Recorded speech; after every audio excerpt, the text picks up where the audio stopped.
Hello, so I'll be reading the next chapter in Charlotte's Web, and this is chapter 7 called Bad News.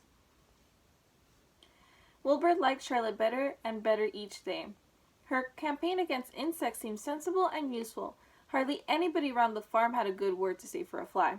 Flies spent their time pestering others. The cows hated them, the horses detested them, the sheep loathed them.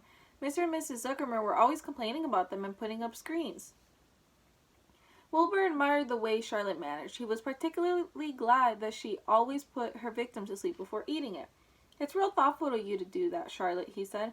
"Yes," she replied in her sweet musical voice. "I always give them an anesthetic so they won't feel pain. It's a little service I throw in."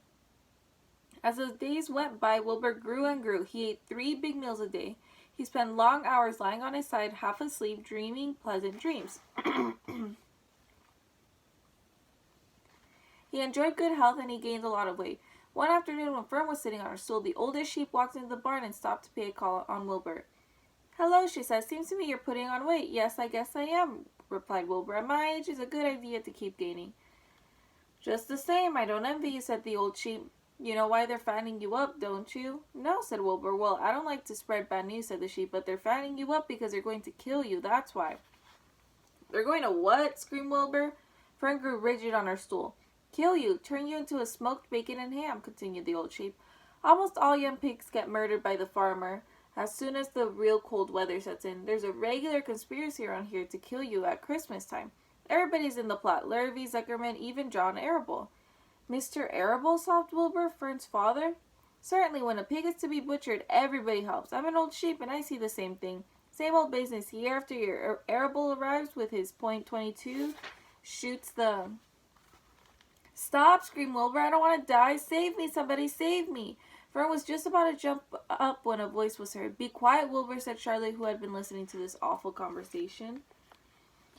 Here's a picture of the sheep talking to Wilbur and Wilbur crying.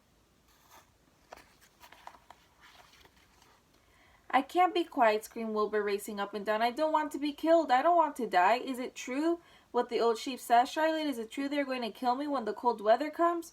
"Well," said the spider, plucking thoughtfully at her web, "the old sheep has been around this barn a long time. She has seen many a spring pig come and go. If she says they plan to kill you, I'm sure it's true. It's also the dirtiest trick I ever heard of. What people don't think of." Wilbur burst into tears. "I don't want to die," he moaned. "I want to stay alive right here in my comfortable manure pile with all my friends. I want to breathe the beautiful air and lie in the beautiful sun." "You're certainly making a beautiful noise," snapped the old sheep. "I don't want to die," screamed Wilbur, throwing himself to the ground. You shall not die," said Charlotte briskly. "What? Really?" cried Wilbur. "Who's going to save me?" "I am," said Charlotte. "How?" asked Wilbur. "That remains to be seen, but I am going to save you, and I want you to quiet down immediately. You're carrying on in a childish way. Stop your crying. I can't stand hysterics." And that's the end of chapter 7. It was a pretty short chapter, so share your favorite part of this chapter and the part that you didn't like the most of this chapter. Thank you.